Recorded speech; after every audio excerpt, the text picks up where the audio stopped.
La Revue Spirit, janvier 1922. Le spiritisme dans l'art. La beauté est un des attributs divins. Dieu a mis dans les êtres et dans les choses ce charme mystérieux qui nous attire, nous séduit, nous captive et remplit l'âme d'admiration, parfois d'enthousiasme. L'art est la recherche, l'étude, la manifestation de cette beauté éternelle dont nous ne percevons ici-bas qu'un reflet. Pour la contempler dans tout son éclat, dans toute sa puissance, il faut remonter de degré en degré vers la source d'où elle émane et c'est là une tâche difficile pour la plupart d'entre nous. Du moins nous pouvons la connaître par le spectacle qu'offre l'univers à nos sens et aussi par les œuvres qu'elle inspire aux hommes de génie. Le spiritisme vient ouvrir à l'art des perspectives nouvelles, des horizons sans limite.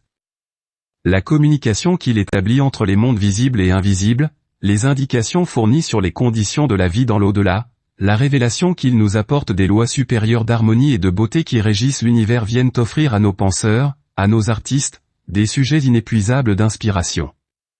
L'observation des phénomènes d'apparition procure à nos peintres des images de la vie fluidique dont James Tissot a déjà pu tirer parti dans les illustrations de sa vie de Jésus. Les orateurs, les écrivains, les poètes trouveront là une source féconde d'idées et de sentiments. La connaissance des vies successives de l'être, son ascension douloureuse à travers les siècles, l'enseignement des esprits sur cette question grandiose de la destinée jetteront, sur toute l'histoire, une lumière inattendue et procureront encore aux romanciers, aux poètes, des motifs de drame, des mobiles d'élévation, tout un ensemble de ressources intellectuelles qui surpasseront en richesse tout ce que la pensée a pu connaître jusqu'ici. Quand on réfléchit à tout ce que le spiritisme apporte à l'humanité, que l'on songe au trésor de consolation et d'espérance, à la mine inépuisable d'art et de beauté qu'il vient lui offrir, on se sent rempli de pitié pour ces hommes ignorants ou perfides, dont les critiques malveillantes n'ont d'autre but que de discréditer, de ridiculiser et même d'étouffer l'idée naissante dont les bienfaits sont déjà si sensibles. Évidemment, cette idée, dans son application, nécessite un examen, un contrôle rigoureux, mais la beauté qui s'en dégage se révèle éclatante à tout chercheur impartial, à tout observateur attentif. Le matérialisme, sous son souffle desséchant, avait stérilisé l'art. Celui-ci rampait dans les bas-fonds du réalisme sans pouvoir s'élever jusqu'au sommet de l'idéal beauté. Le spiritisme vient lui donner un nouvel essor, une impulsion plus vive vers les hauteurs où il retrouve la source féconde des inspirations et la sublimité du génie.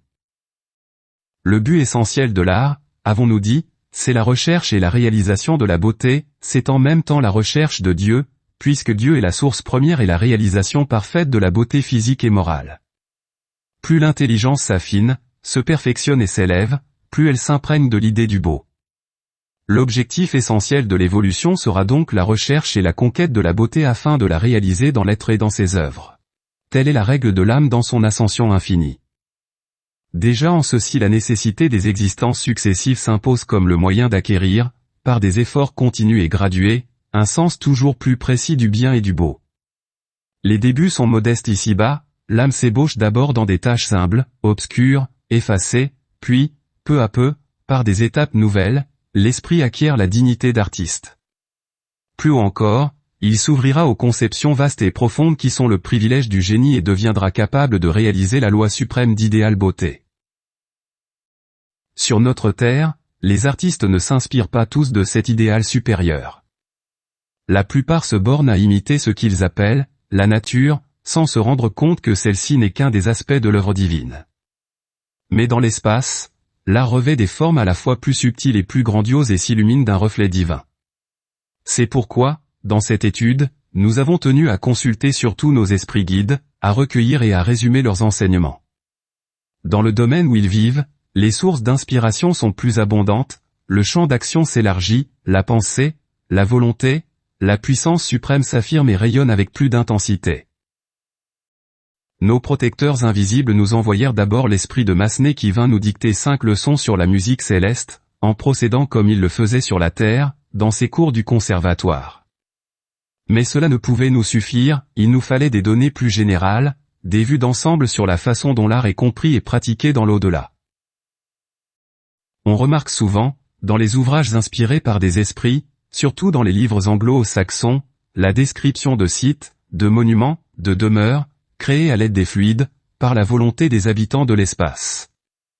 Nous avions besoin d'éclaircissements sur ce sujet tant controversé et sur lequel des indications précises ont manqué jusqu'ici. Sur nos demandes réitérées, et afin de nous renseigner, les guides nous annoncèrent une entité qui se présenta sous ce nom, l'esthète, et dont la personnalité véritable ne nous sera révélée qu'à la fin de cette étude. Nous eûmes, de suite, l'impression que nous nous trouvions en présence d'un esprit de haute valeur. Le phénomène se produit sous la forme d'incorporation. Dès que l'entité prend possession du médium en transe, les traits de celui-ci, qui est un jeune homme aveugle, prennent une expression de calme, de sérénité presque angélique et qui contraste avec la manière d'être des autres esprits. La parole est douce, pénétrante et lorsque la séance est terminée, les assistants se retrouvent sous une impression de paix sereine, de quiétude profonde. Le médium en se réveillant ignore complètement ce qui a été dit par sa bouche durant la transe et déclare se trouver comme plongé dans un bain de radiation. Il éprouve une sensation de bien-être inexprimable. L'esthète a pris l'architecture pour sujet des 2 premières leçons sténographiées et que nous reproduisons plus loin. Il a choisi comme type la cathédrale parce qu'elle sert de cadre à tous les autres arts. Plus tard il nous parlera de sculpture, de peinture, d'éloquence et enfin l'étude de la musique et les leçons de Massenet viendront compléter cet exposé.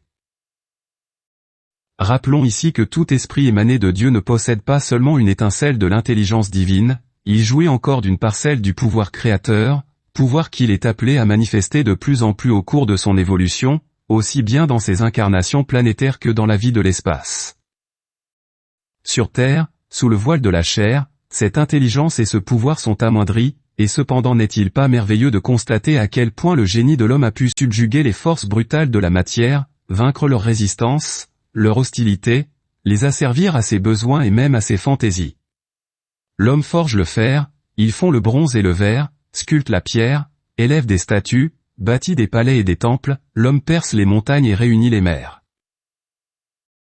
Mais dans l'espace ce pouvoir créateur s'affirme avec d'autant plus de puissance que la matière fluidique est plus subtile et que l'esprit a mieux appris à combiner les éléments éthérés qui sont la substance même de l'univers. Là, toutes les difficultés de l'œuvre terrestre disparaissent, il suffit d'une action mentale soutenue pour prêter au fluide les formes que l'esprit veut réaliser et rendre durables. Même dès cette vie, nous voyons dans le sommeil hypnotique la volonté de l'opérateur prêter aux objets, aux substances, des propriétés temporaires, qui exercent sur les sujets des influences incontestables. À un degré plus élevé, par exemple dans les matérialisations d'esprit, la volonté de ceux-ci crée des formes, des visages, des vêtements, des attributs semblables à ceux qu'ils possédaient sur la Terre et qui permettent de les reconnaître, de les identifier. Dans ces cas, la pensée aidée du souvenir reconstitue les détails d'existence qui leur étaient particuliers, costumes et armes. La volonté leur donne la consistance nécessaire pour frapper les sens des observateurs. Il n'y a pas lieu de chercher ailleurs l'explication de ces phénomènes qui sont connus de tous les spirites expérimentés. Nos guides nous assurent que l'on rencontre dans l'espace les architectures les plus étranges, les plus variées, car elles surpassent en grandeur et en beauté toutes les créations de nos rêves. Nous avons sur ce point les témoignages les plus précis, le fils de Ho-Lodge, Raymond, se construit un cottage suivant ses goûts terrestres. Les esprits de Mozart, de Victorien Sardou et autres se bâtissent des palais ornés de plantes et de fleurs. D'anciens architectes terrestres, nous dit-on, édifient des sanctuaires où l'on célèbre les rites de tel ou tel culte. Les esprits se plaisent à reconstituer des milieux analogues, mais supérieurs en beauté à ceux qu'ils fréquentaient sur la Terre, et cela avec d'autant plus de facilité qu'ils peuvent disposer de matériaux bien plus souples et plus malléables. On s'est étonné de ces récits, de ces descriptions et bien des commentaires ont été échangés à leur sujet. Cependant ce qui se passe dans les séances d'expérimentation, les phénomènes d'apport, de lévitation, la pénétration de la matière par la matière, la dissociation et la reconstitution d'objets à travers les murs, tout cela nous montre la puissance des esprits sur les fluides et nous en facilite la compréhension. Certains savants psychistes avouent eux-mêmes n'y rien comprendre et montrent par là leur manque de pratique en matière de spiritisme alors que de simples adeptes sont au courant de ces faits. Revenons à l'architecture que l'esthète a pris pour sujet de ses premières leçons. Déjà, ici-bas, c'est l'art sublime auquel se rattachent tous les autres arts et qui souvent leur sert d'asile. De même que sur Terre la musique représente l'art vivant, l'harmonie mobile et vibrante, l'architecture représente l'art immobile et passif dans ses formes imposantes et rigides. Mais, tandis qu'au sein des espaces l'esprit modèle à son gré la matière fluidique, lui prête les apparences, les teintes, les contours qui lui plaisent. Sur notre planète, la matière oppose plus de résistance à la volonté de l'homme. Le bloc résiste aux ciseaux du sculpteur comme à l'outil du maçon. Il faut parfois de longs et patients efforts, un labeur persistant pour donner au marbre, au granit, l'expression de la beauté. Les leçons de l'esthète font ressortir la différence qui existe entre les procédés en usage sur la Terre et ceux de l'espace, pour réaliser des créations artistiques. Tandis que sur la Terre, la cathédrale, prise comme type d'architecture, est l'œuvre patiente et durable d'une collectivité laborieuse, depuis l'humble tailleur de pierre, jusqu'au grand artiste qui a tracé le plan d'ensemble. Elle est dans l'espace l'œuvre particulière d'un maître qui, instantanément et à son gré peut l'édifier ou la détruire, assisté seulement d'un groupe d'élèves qui cherchent à s'assimiler et à imiter sa pensée créatrice. Ici-bas le monument est l'œuvre de la foule humaine, le labeur des siècles. Des générations d'artistes et d'ouvriers ont travaillé à élever ces colonnes, ces flèches, ces tours, ont fondu ces vitraux, peint ces images, sculpté ces statues. Ainsi se sont constituées lentement la pyramide, le palais, la cathédrale. C'est pourquoi dans leur majestueuse unité, ils symbolisent l'esprit d'un peuple, le génie d'une race, l'âme d'une religion. C'est la foi, l'enthousiasme, c'est un spiritualisme ardent qui ont dressé vers le ciel ces bibles de pierre. Et dans ces œuvres colossales, l'invisible a son rôle, il pense avec l'architecte, médite avec l'artiste, agit avec l'artisan et le manœuvre. À tous il inspire la pensée de Dieu et de l'au-delà dans la mesure où ils peuvent la comprendre et l'interpréter. Ainsi se sont édifiés ces livres imposants que sont les cathédrales et qui, pendant des siècles, ont suffi à guider, à instruire, à consoler l'esprit humain. La cathédrale terrestre sert de cadre à tous les arts. La musique en fait vibrer les vastes nefs, la peinture en décore les murailles, la sculpture la peuple de statues. Pourtant, dans son ensemble, elle garde l'immobilité froide et l'opacité du granit. Le rôle essentiel de l'art, c'est d'exprimer la vie dans toute sa puissance, dans sa grâce et sa beauté. Or, la vie, c'est le mouvement. Et en cela précisément réside la difficulté principale de l'art humain, qui ne peut reproduire le mouvement que par la musique. Les autres arts n'en peuvent donner que l'illusion. Le sculpteur, par l'attitude qu'il prête à sa statue rend le mouvement que conçoit sa pensée, et crée l'action dans l'immobilité. La peinture donne la même impression au moyen du geste figé sur la toile et par l'harmonie des couleurs, le jeu des perspectives, la simulation des profondeurs et des horizons fuyants. Il y a plus de force dans la statuaire et plus d'artifice dans le tableau, mais tous deux peuvent exprimer l'idéal beauté sous la forme de chefs-d'œuvre qui nous sont connus. Cependant, malgré l'intention géniale qui a présidé à leur exécution, ils ne nous donnent jamais que la sensation de la accent grave peu près.